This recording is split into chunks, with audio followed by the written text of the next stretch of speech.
বিয়ে তো বাসা থেকে তো বলে যে বিয়েটা করে ফেলতে। কেয়া পাইলের পারিশ্রমিক এখন কেমন? উচ্চ আকাঙ্ক্ষা থাকতেই পারে, কিন্তু এটা আসলে আমি সবসময় চেষ্টা করি লিমিটেশনের মধ্যেই থাকে। ভাই আমি খুব সাধারণ ভাই, এত মানে ভাবসাব নিয়ে আমি বেশিক্ষণ বসে থাকতে পারি না। পাগলের ভিডিওটা তো ভাই এখনো মানুষ আমাকে অনেকে বলে আপু আপনি তো পাগল হয়ে গেছেন। আচ্ছা কেয়া, আপনার তো শুটিং এর অভিজ্ঞতা অনেক বছরের, তো এমন কোনো অভিজ্ঞতা আছে যে আপনি শুটিং ইউনিটে গিয়ে আপনি হঠাৎ করে আপনার ডায়লগটা ভুলে গেলেন বা ডিরেক্টর খুব রেগে গেল এই বিষয়ে, এই ধরনের কোনো ঘটনা কি? ভাই এটা তো একদম রেগুলার হয়, এখনো অনেক কিছু মানে ভুলে এত বছর যায়। পরেও? হ্যাঁ হ্যাঁ, আসলে শেখার কোনো সময় থাকে না, বয়স থাকে না। এবং আমার তো মনে হয় যে আমি এখনো ভাই ওরকম কিছু শিখেও ফেলিনি, ওরকম কিছু করিও নি, এখনো শিখছি। এবং এখনো আমার যারা আমার সাথে কাজ করে, আমার সহশিল্পী, আমার পরিচালকরা যারা আছেন, তারা সবসময় আমাকে শেখায় এবং আমি ডেফিনেটলি তাদের মতো করে করার চেষ্টা করি। বাট হ্যাঁ, আমি আমার জায়গাতে সবসময় চাই যে ভালো করে করার, এই আগ্রহটা এখনো কাজ করে। উপভোগ হচ্ছে, ভালো লাগছে। খায়রুল বাসার ভাইয়ার সাথে এর আগেও আমার বেশ কিছু নাটকে কাজ করা হয়েছে, সেগুলোতে এক ধরনের সাড়া পেয়েছি, কিন্তু এখানে আমি আসলে এত বিশাল সাড়া পেয়েছি যেটা আসলে আপনার অডিয়েন্সরাই জানেন। সো ডেফিনেটলি এতে আমরা আমাদের কাজের আগ্রহটা আরও বাড়লো যে আমরা সামনে আরও ভালো ভালো কাজ করবো একসাথে জুটি হিসাবে। এবং মানুষ আমাদেরকে ওইভাবে ভাবা শুরু করেছে, সেটার জন্য আমরা আসলে কি বলবো যে সার্থক ওই জায়গাতে। আচ্ছা, এটা একটু আগেই তো আপনাদের মধ্যে একজন বললো যে আমাদের এই জুটিটাকে তারা খুব পছন্দ করে, এবং তার ওয়াইফ বলছিল যে আমাদেরকে গিয়ে যাতে প্রশ্নটা করা হয়। তো হ্যাঁ, সবাই আমাদের এই চরিত্রটাকে এত দারুণভাবে গ্রহণ করেছে। তারা অনেক সময় চিন্তা করে যে হ্যাঁ ওনারা মনে হয় এরকমই। সো এই যে ভাবনাটা, এই জায়গাতে আমরা সার্থক যে আমরা এই জিনিসটাই চেয়েছি যে দর্শকের কাছে ওই বিলিফটা যাতে হয় যে হ্যাঁ আমরা যেই সিচুয়েশন আছে সেই সিচুয়েশনটা যাতে তারা ফিল করতে পারে।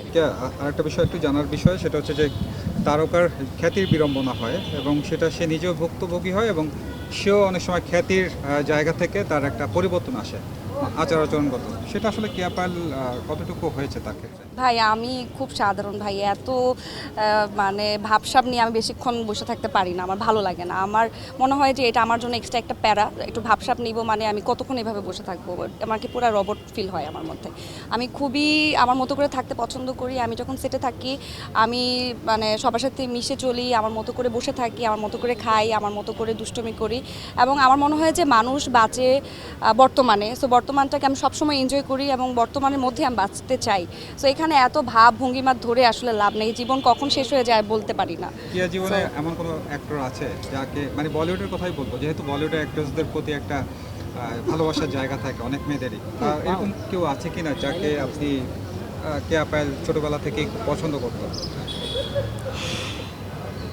বলিউডে আমার ঐশ্বরিয়াকে খুব ভালো লাগে, প্রীতি জিন্টাকে ভালো লাগে, ছেলেদের মধ্যে শাহরুখ খান ভালো লাগে, রণবীর কাপুর ভালো লাগে, এরকম অনেকে আছে এক এক সময়। বাংলাদেশের তারকাদের মধ্যে সালমান শাহ ভালো এই লাগে। প্রজন্ম? এই প্রজন্মের মোটামুটি সবাইকেই ভালো লাগে আমার। পারিশ্রমিক এই শব্দটি আজকে বেশ আলোচনায়। কেয়া তাই? পায়েলের কেয়া পায়েলের পারিশ্রমিক শুরুটা ছিল কি আর আজকে এখন কি দাঁড়িয়েছে? আমার একটু জানার ইচ্ছা যে আসলে কেয়া পায়েলের পারিশ্রমিক এখন কেমন? পারিশ্রমিক তো আমার কাছে সবসময় একটা জিনিস আমি বিলিভ করতাম, যদি আমি কাজটাতে মনোযোগী হই আমার পিছনে টাকা এমনিতেই ছুটবে। সো আমি সবসময় কাজের প্রতিই মনোযোগী ছিলাম। সো বাকিটা আসলে আমার কাজ আমাকে এনে দিয়েছে। আচ্ছা, বাতাসের ফুল যে চরিত্রটি আসলে আমার পাগলের চরিত্র, আপনারা তো অলরেডি এই কাজটি দেখেছেন হয়তো বা। বাতাসের ফুল খুব দারুণ একটি গল্পে আমি কাজ করেছি, আমার চরিত্রর প্রচুর প্রশংসা পেয়েছি। এবং অফকোর্স এই কাজটি আসলে আমার অনেক পছন্দের একটি কাজ। এবং পাগলের ভিডিওটা তো ভাই এখনও মানুষ আমাকে অনেকে বলে আপু আপনি তো পাগল হয়ে গেছেন। সো হ্যাঁ, আচ্ছা হ্যাঁ, আমার একটি নিজস্ব বিজনেস দিয়েছি, একটু মানে একটু শখ করে একটু আসলে নামটা বলে দিচ্ছি। আমার আমার একটা বিউটি সেলুন, এটার নাম হচ্ছে পার্ল বাই পায়েল, যেটা উত্তরাতে আছে আপাতত। একটি ব্রাঞ্চে আমি দিয়েছি। সো এটাই তো, ওখানে আমি টাইম দেই, কাজের ফাঁকে ফাঁকে আমি ওখানে টাইম দেওয়ার চেষ্টা করি। আসলে মানুষের জীবনে চাহিদার কোনো শেষ নাই, মানুষ যতটা পায় ততটাই চায়।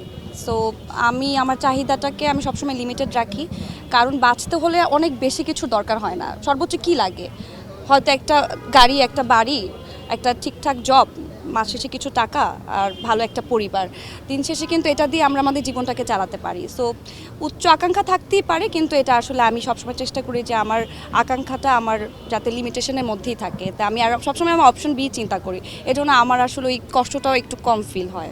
শেষ করবো একটা বিষয় দিয়ে, জি। সেটা হচ্ছে পিছনের কথা। সেটা আসলে সবুজ অঙ্গনে বেশি হয়ে থাকে। পিছনে কথা বলার মানুষজনের তো অনেক বেশি। সেক্ষেত্রে আপনাকে কখনো ডিমোটিভেট করেছে কিনা আপনার কাজের ক্ষেত্রে?